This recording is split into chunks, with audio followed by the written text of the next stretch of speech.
Hey y'all, it's Rick here with Uncommon Communion, recording late on a Friday night. Yes, once again it has gotten late, and I am recording instead of writing for my Saturday post. I do think, though, that what I would like to share with you at the end of whew, quite a few intense days is better said in a video that I can put into writing. And I want to tie together where I was this evening and some things that I've noticed and I've been thinking about this week, this very eventful week. Let's begin as we always begin by recognizing, realizing, celebrating, and affirming that we are always and everywhere in the holy presence of the more. This evening, Friday evening, I had the lovely opportunity to go with my wife and my youngest daughter to a high school football game. And we went for a very specific reason. My niece, my wife's brother's daughter, is a cheerleader. She's a junior in high school and she's a cheerleader. And um, my wife has seen her cheer because my wife teaches at the high school where our niece attends and cheerleads.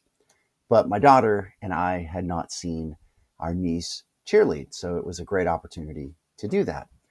And it was a lovely evening, just a beautiful, beautiful evening. And Friday night football in Ohio, Central Ohio especially, is a big deal. And I was sitting there thinking about an article that I read yesterday, I believe it was Thursday, in the Atlantic. And it was an article about Americans wanting to be able to have comforts and pleasures. The specific metaphor or the specific item in the article was strawberries in the winter. But I think Americans definitely want to be able to have football on Friday nights and to be able to go about the things that we take for granted, the simple pleasures. Now, why am I saying this? And what was the article about strawberries and winter talking about? Well, it's talking about the rhetoric that we heard, especially on Thursday, before the identity of the murderer of Charlie Kirk was known. When folks on the MAGA right, including the president himself, went way over the top in declaring what they thought, what they hoped the killer would be, what kind of profile they would have. And there was this talk explicitly, even, especially perhaps, on Fox News, talking about war and bring it on. And the president, T Rump, was talking about crushing the liberals. And I mean, it was very, very ugly yesterday, Thursday. Well, I'm sure you saw the news on Friday. The murderer was caught, and he wasn't caught by the FBI. Cash Patel and his Dan Bongino, probably the two most underqualified, incompetent people ever to lead the FBI, they didn't do it. It turns out that the images, somebody saw that and told the father of the kid who was arrested. And the father actually needed to get a youth pastor involved, because when the father confronted the accused, the alleged murderer, the boy, the teenager, 22, I mean, not teenager, 22 years old, the young man, the very young man, said he was going to kill himself. He wanted to die. And that's, I think, where the pastor came in and where they were able to help the accused surrender. But here's the thing, y'all. As the profile of this young man, this 22-year-old young man, comes out, it is not at all what the MAGA right was going on about just a day ago. It's more complex. He's a Mormon. He has a family that is identified as MAGA. Most people in Utah are. Something like 75% voted for Trump in that state. His family is Mormon. They're religious. They practice their faith.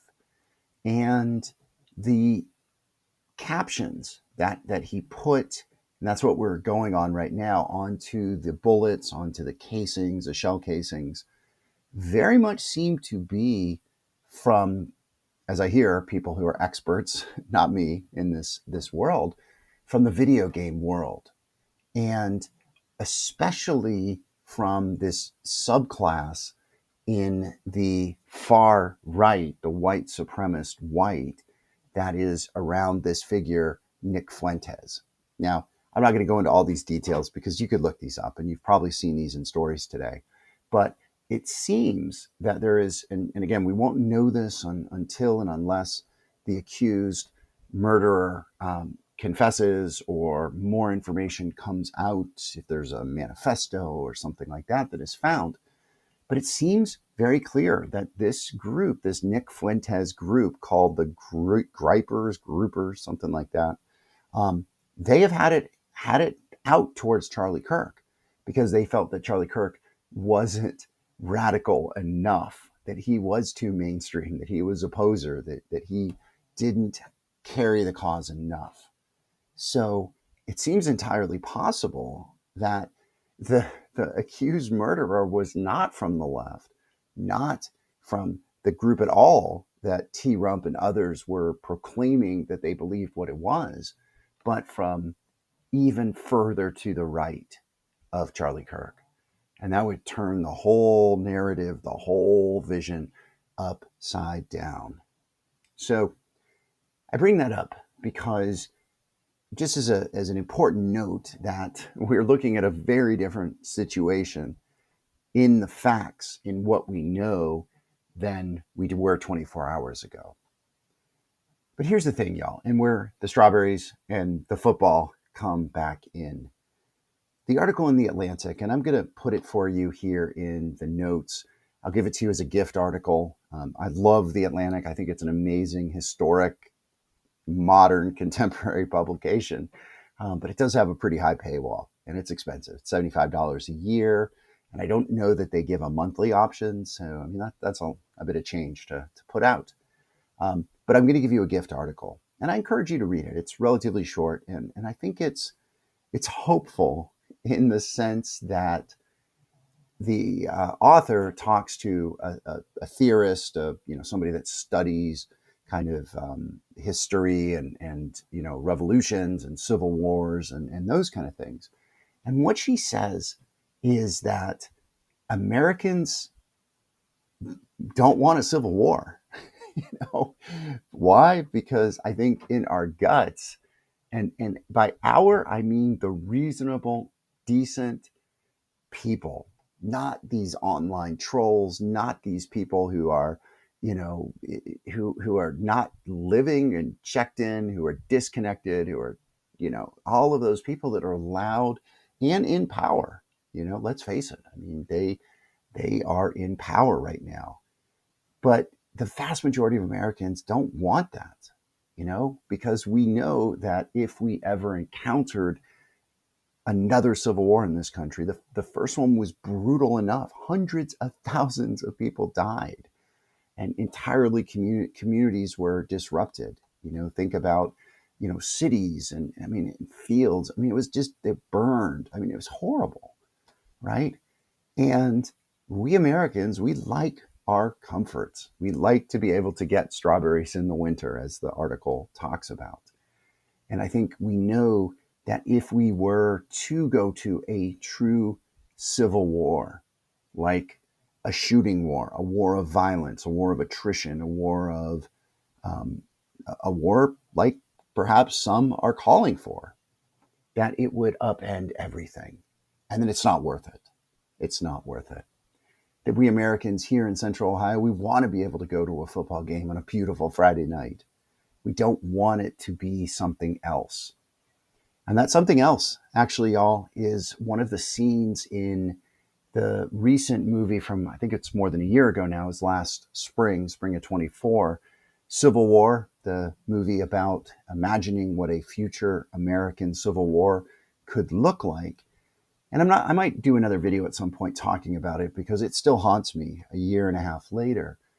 And I'm not going to give a spoiler here, but except to say the scene in there, and I'll wrap up with this thought.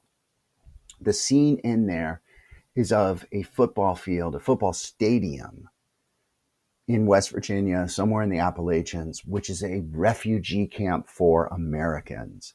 And as the journalists who are the main characters in the movie, the American journalists, are driving into this camp, they see that the United Nations peacekeepers, the United Nations who provides refugee support in faraway places, right, to us, are providing it in this camp, in a football stadium, in a neighborhood near us.